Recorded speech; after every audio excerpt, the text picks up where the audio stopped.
सीमा पर fibre cable बिछा रहा चीन, लंबे समय तक गतिरोध की तैयारी, या कोई बड़ी योजना बना रहा ड्रैगन। अलर्ट पर भारत की सुरक्षा एजेंसियां।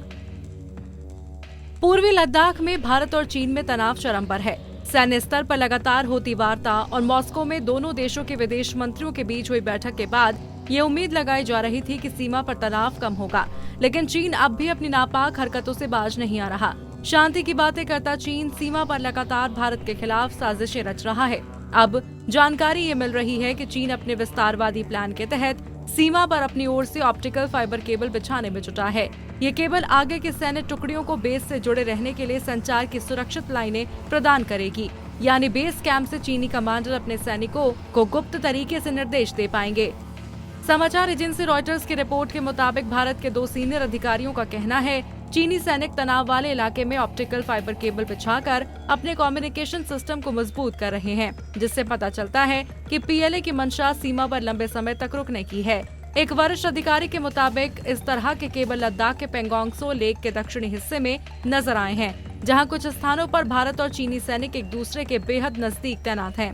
अधिकारी ने कहा, हमारी सबसे बड़ी चिंता ये है कि उन्होंने हाई स्पीड संचार के लिए ऑप्टिकल फाइबर केबल बिछाई है। वे झील के दक्षिणी हिस्से में केबल बिछाने का काम तेजी से कर रहे हैं। एक सैन्य अधिकारी के मुताबिक खुफिया एजेंसियों ने पाया कि 1 महीने पहले पीएलए ने झील के उत्तरी इलाके में भी इसी तरह की केबल बिछाई थी। अधिकारी का कहना है कि सैटेलाइट तस्वीरों में पेंगोंग त्सो झील के दक्षिणी हिस्से की रेत वाली जगहों पर असामान्य लाइनें नजर आने के बाद इस गतिविधि के बारे में संबंधित अधिकारियों को अलर्ट कर दिया गया है।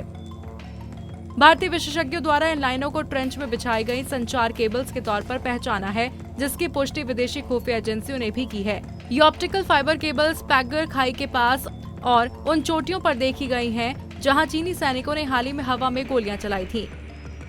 रिपोर्ट में एक पूर्व सैन्य खुफिया अधिकारी का कहना है, ऑप्टिकल फाइबर केबल्स में संचार सुरक्षा के साथ साथ फोटो और दस्तावेज जैसे डेटा भेजने की क्षमता होती है। रेडियो के जरिए बात करने पर हम पकड़े जा सकते हैं, लेकिन ऑप्टिकल फाइबर केबल्स के जरिए संचार सुरक्षित होता है। अधिकारी के मुताबिक भारतीय सेना अभी भी रेडियो कम्युनिकेशन पर निर्भर रहती है। हालांकि ये एनक्रिप्टेड होता है, यानी दुश्मन के लिए इसे डिकोड करना मुश्किल होता है। फिलहाल सीमा पर माहौल पहले की तरह तनावपूर्ण बना हुआ है। चीन की तरफ से अब भी अपने सैनिकों को पीछे नहीं हटाया गया है। लेह और लद्दाख में हर रोज भारतीय वायुसेना के लड़ाकू विमान उड़ान भरते देखे जा सकते हैं। आपको बता दें, पिछले हफ्ते चीन और भारत के विदेश मंत्रियों के बीच बातचीत भी हुई थी। इस दौरान विदेश मंत्री एस जयशंकर ने सख्त लहजे में कहा था, भारत तब तक अपनी सेना को पीछे नहीं हटाएगा जब तक चीन की सेना भारत के सभी इलाकों से पूरी तरह नहीं हट जाती।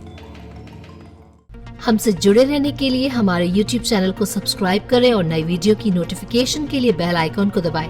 अगर आप ये वीडियो Facebook पर देख रहे हैं तो लाइक जरूर करें और ज्यादा से ज्यादा शेयर करें। धन्यवाद।